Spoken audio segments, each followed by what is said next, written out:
Assalamualaikum warahmatullahi wabarakatuh. Halo semuanya, selamat datang.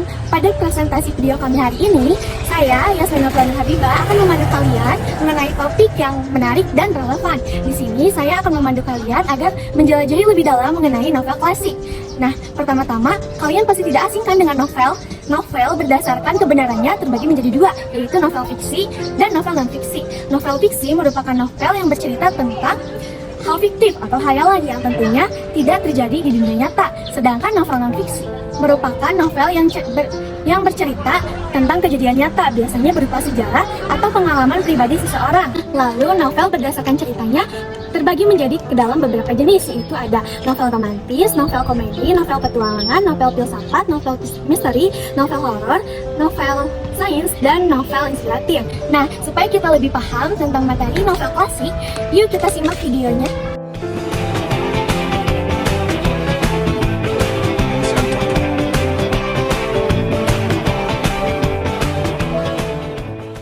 Assalamualaikum warahmatullahi wabarakatuh. Halo semuanya, nama aku Nabila Febrianti. Di sini aku mau ngejelasin 2 poin, yaitu pengertian dan ciri-ciri dari novel klasik.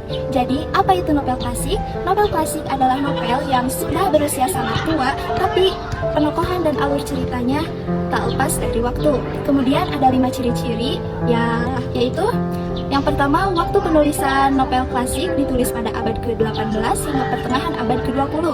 Lalu yang kedua, gaya penulisan novel klasik bersifat formal, kalimat panjang, dan deskripsi yang rinci. Yang ketiga, tema dan isu novel klasik mencerminkan masyarakat dan nilai-nilai zaman dahulu. Lalu yang keempat, struktur naratif novel klasik adalah konvensional, di mana awalannya konflik dan diakhiri dengan cerita yang jelas. Lalu yang terakhir, penekanan pada karakter novel klasik berfokus pada karakter utama. Sekian yang dapat saya sampaikan. Terima kasih. Assalamualaikum warahmatullahi wabarakatuh. Kenalkan, nama saya Kakak Muhammad Ridwan. Saya di sini akan menjelaskan novel klasik ai swasta 1 tahun lebih dahulu. Tema kisah cinta segitiga. Tokoh utama pria dalam novel itu ialah ai swasta sama Kabima. Tokoh utama wanita adalah Nogati. Tokoh lainnya ialah Rastia, Aliandra, Rencana, seperti Jadara, Megayawati, Yasi, dan Nogata. Penokohan ai swasta pemberani, gampang menikah, dan tidak mempunyai pendirian. Nogati tidak mempunyai pendirian dan mudah tergoda. Dia mudah dibodohi dan tidak tegas. Alia Bella pengkhianat, pengerti, pelancong, dan pendendam. Jadara bijaksana, baik hati, dan dewasa. Assalamualaikum warahmatullahi wabarakatuh. Saya Muti Azhara. Di sini saya akan melanjutkan unsur intrinsik novel klasik ai swasta 1 tahun dibedah hulu. Alur maju, sudut pandang orang ke-1, latar tempat Sungai Pantanu, sebuah kandang kuda, jalan Seramajati, ibu kota Bali Wipa Bendahulu, hutan, bukit, Citamani, gunung, batur, desa Manasa. Gaya bahasa yaitu baku. Amanat, jika mencintai seseorang, ketahuilah terlebih dahulu apakah seseorang tersebut memiliki orang yang dicintai atau belum. Dan jangan besar kepala atas apa yang pernah kita capai. Jadilah seseorang yang memiliki pendirian. Assalamualaikum warahmatullahi wabarakatuh. Saya Putri Susiana. Di sini saya akan menjelaskan tentang unsur intrinsik dari novel ai swasta 1 tahun dibedah hulu. Latar belakang penulis: Anak Agung Panji Tisna, lahir di Singaraja tanggal 11 Februari tahun 1908, meninggal dunia pada tanggal 2 Juni 1978 di Rokinadi.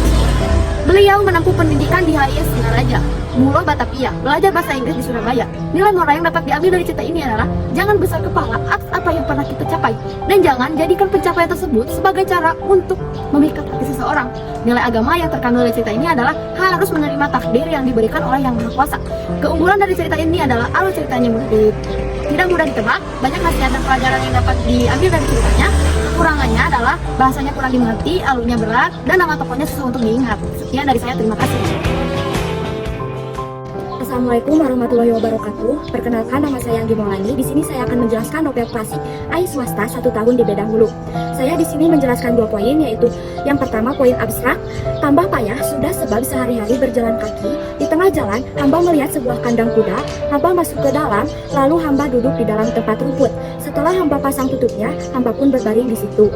Tengah hamba tidur nyenyak, bermimpilah hamba rasanya. Seorang laki-laki tua yang telah putih rambutnya datang ke dekat hamba. Ia mendukung seorang anak kecil. Hamba berbangkit hendak menyambut kedatangannya. Tetapi tak kuasa sebab tubuh hamba terlalu letih. Sebuah tangan pun tidak dapat hamba gerakan. Jadi hamba diam-diam saja sambil memandang dia dengan tenang. Ia berdiri di sisi hamba dan berbisik ke telinga hamba, "Hai orang muda, aku tahu dan kenal akan dikau pada air mukamu, dapat kulihat bahwa engkau dapat aku percayai." Poin yang kedua yaitu orientasi. Mereka meneruskan perjalanannya ke perapatan Jati untuk mengobati luka Inogata. Setelah menginap semalam di asrama Jati, tempat Ijadara pernah menuntut ilmu. Iswasta dan Ijadara meneruskan perjalanannya ke Turuyan dan Inogata pergi ke rumah ayahnya Cintamani. Sepulang dari Turuyan, Iswasta dan Ijadara langsung ke ibu kota Balidwipa sampai Bedahulu untuk menghadap Maharaja Putri dan Ismarawima. Langsung diangkat menjadi Hulu Balang dan di Bedahulu ia tinggal bersama Ijadara dan Lastia, anak muda yang menjabat sebagai menteri negara, dan mereka bertiga pun menjadi sahabat akrab. Di sini saya akan menjelaskan mengenai struktur dari novel klasik Ai Swasta Setahun di Bedahulu. Di sini saya akan membahas mengenai bagian komplikasi. Nah, kaki tangan dari Arya Bera menculik Ninogati ke persembunyian Arya Bera. Tapi berkat pertolongan dari Ais Saribudi, kaki tangan Arya Bera yang sudah insyaf, lokasi tersebut dapat dilacak. Nah, tiba-tiba Gunung Batur meletus dan meluapkan laharnya dengan sangat dahsyat. Arya Bera yang sedang melarikan diri pun tertelan oleh laharnya. Sedangkan Ninogati berhasil diselamatkan dan kembali ke Taringan. Assalamualaikum warahmatullahi wabarakatuh. Perkenalkan, nama saya Iksan Rohimat. Dan di sini saya akan menjelaskan evaluasi dari novel Iswasta Setahun di Bedahulu. Iswasta belum bertemu dengan Ninogati sejak ditunangkan dan hingga saat ia kembali ke Bedahulu. Iswasta merasa susah hati dan was-was, dan akhirnya ia tahu bahwa Ninogati telah mencintai Ilastia. Jauh sebelum Iswasta mengabdi pada Maharaja, putri di Bedahulu dan semua diketahuinya dari surat-surat yang tersimpan di dalam peti Ilastia. Dan betapa marahnya Iswasta dan merasa tertipu, Iswasta pun merasa putus asa dan menceburkan dirinya ke sungai Patanu yang banjir. Namun tertolong oleh I Sudrantah, pembantu setianya.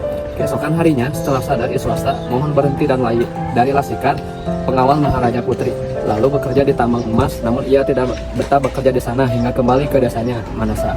Di jalan ke Manasa, Iswasta menginap lagi di kandang kuda yang dulu tempat ia membunuh harimau. Dan ia pun bermimpi bertemu dengan lelaki tua itu, namun tidak dengan anak kecil, melainkan dengan Ninogati. Dan ia pun ingin menghampiri Ninogati, namun dihalangi oleh orang tua itu. Ia pun marah dan akhirnya terjadilah pertempuran seru, dan orang tua itu hampir dibunuhnya. Tapi tangannya ditarik Ninogati dan ia pun terjatuh. Ketika terbangun, Ninogati benar-benar telah ada di hadapan matanya, sedangkan di sampingnya tampang Ilastia tergeletak penuh luka. Assalamualaikum warahmatullahi wabarakatuh. Perkenalkan, nama saya Mutia Saripah. Saya di sini akan menjelaskan struktur novel klasik Ai Swasta Satu Tahun di Bedahulu. Dan di sini saya akan menjelaskan 2 poin, yaitu resolusi dan koda. Yang pertama adalah resolusi. Sejenak Ai Swasta terpana, kemudian marah-marah, tapi akhirnya dimaafkan juga. Akhirnya kedua orang itu sadar bahwa yang telah terjadi adalah takdir Wang Widi. Dan si orang tua yang datang ke mimpinya itu ternyata adalah sebagai Datuk Ailastia. Ai Kulukbok yang dulu ketika hidup bersahabat baik dengan datuknya, yaitu Ai Manobawa. Sampai Ai Kulukbok membunuh dirinya sendiri dan Ai Swasta yang kena imbasnya sebagai hukuman karma. Pada akhir cerita, Ninogati dipersunting oleh Ailastia dan Ai Swasta akhirnya diangkat Maharaja Udayana memimpin pembuatan waduk desa Manasa. Nah, selanjutnya adalah koda. Adalah jika mencintai seseorang, ketahuilah terlebih dahulu karakternya dan ketahuilah terlebih dahulu apakah seseorang tersebut memiliki orang yang dicintainya atau belum. Lalu jangan besar kepala atas apa yang pernah kita capai, dan jangan jadikan pencapaian tersebut menjadi cara untuk memikat hati seseorang. Jangan menjadi seseorang yang tidak memiliki pendirian dan mudah terpikat. Jadilah seseorang yang mencintai satu orang saja.